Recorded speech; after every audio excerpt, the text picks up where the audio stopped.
서울시는 잘 돼 있지만 경기권 지역만 해도 스크린 도어가 정말 많이 부족하고 설치를 하지 않는 상태인데 제가 시각장애인 돼서 제일 많이 힘든 게 직선 보행이 잘 안 된다는 거예요.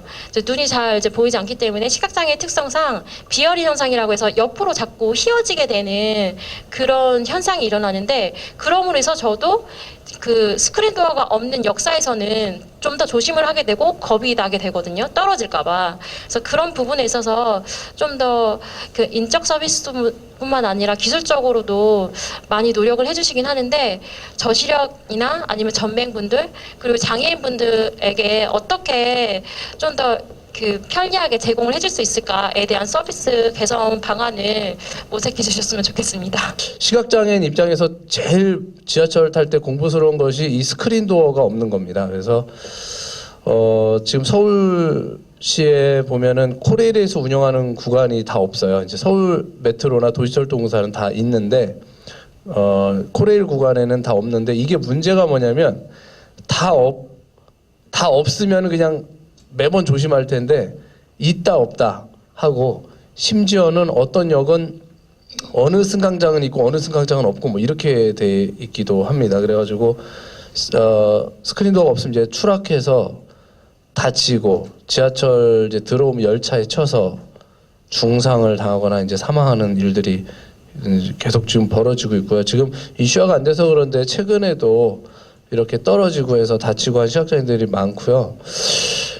또 이제 억울한 게 뭐냐면 CCTV를 보고서 시각장애인이 이제 자살하려고 뛰어든 거 아니냐, 뭐 이렇게 오해를 받아서 참 억울하기 이를 데 없습니다. 그래서 스크린도어의 설치는 이거는 뭐 예산이나 뭐 다른 걸로 볼 게 아니라 이거는 정말 지금 당장에 급한 거다라는 생각이 들고요. 이제 문자 서비스 관련해서도 말씀을 해주셨는데, 이제 제가 주로 이용하는 이제 동네에서 먼저 이용하는 역에는 이제 등록을 해놨기 때문에 뭐 엘리베이터가 고장 나거나 그러면 이제 연락이 와서 좀 미리 대처를 할 수가 있지만, 제가 만약에 어디 도착을 했을 때 그 역에 엘리베이터가 고장 났을 때에는 제가 꼭 그 역만 계속 이용하는 건 아니잖아요.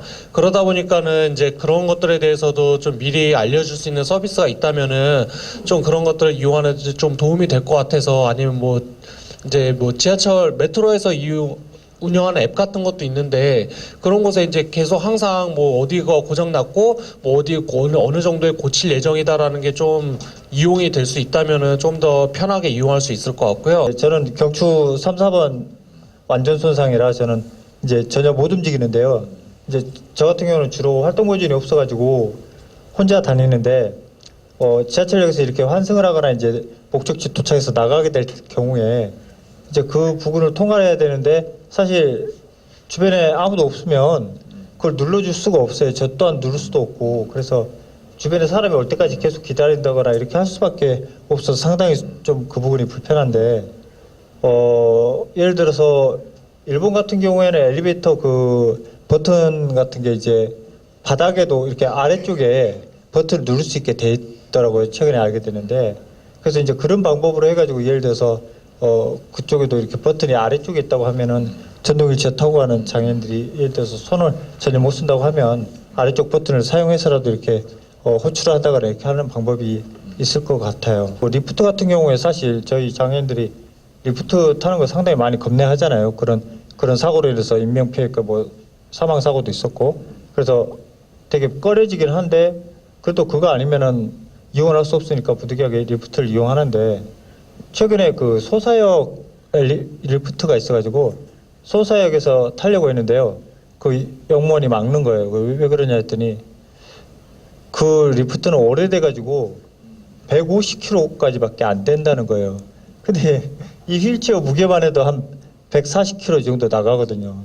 아마 그래서 노후되거나 이제 아니면은 그 기존에도 고장도 많이 나고 하는데, 그런 리프트들이 빨리 좀 없어지거나 해서, 또 그 리프트 아닌 리프트가 또 뭐 구조적인 이유로 해가지고 엘리베이터를 설치를 못한다고 하는 경우에 그 경사 엘리베이터를 요즘 보니까 잘 해놨더라고요. 그래서 경사 엘리베이터를 만들면은 그 리프트 대신 안전하게 이렇게 이용을 할 수 있을 것 같다는 생각도 들었고요. 안전에 있어서 또 하나 시각자 입장에서 이슈가 되는 것은 이 불법 블라드나 대리석으로 만들어진 의자들입니다. 저희 센터가 신대방 삼거리역에 있는데 거기 역에 보면은 에스컬레이터를 타는 지점에도 블라드가 있고 내리는 지점에도 블라드가 있습니다. 그래가지고 이 높이도 굉장히 미묘하게 해놔가지고 굉장히 위험한 높이로, 그리고 이 강철로 만들어져 있죠. 그래서 부딪히면 굉장히 아프고, 보통 지하철역 에스컬레이터 보면 입구에만 해놓거나 이렇게 해놓거든요. 근데 여긴 특이하게 다 해놓고, 그것도 아주 강력한 쇠로 튼튼하게 이렇게 해놔서 부상을 당하고 있습니다. 그리고 최근에 그 대리석 의자를 막 사방에 깔아놓는데 이거를 그냥 없던 게 막 생기고 하다 보니까 제가 얼마 전에도 부딪혔는데 이 정강이 뼈가 거의 부서질 듯 이렇게 부딪히는 일이 벌어집니다. 그래서 이런 의자는 일정한 존에다가 해놓고 그쪽에 뭐 테두리에 뭐 점자 블록으로 좀 해놓는다든가 뭐 이렇게 좀 해놔야 되는데 그런 생각은 전혀 안 하고 그냥 공간만 있으면 아무데나 의자를 갖다 놓는 것 같아요. 제가 볼 때는.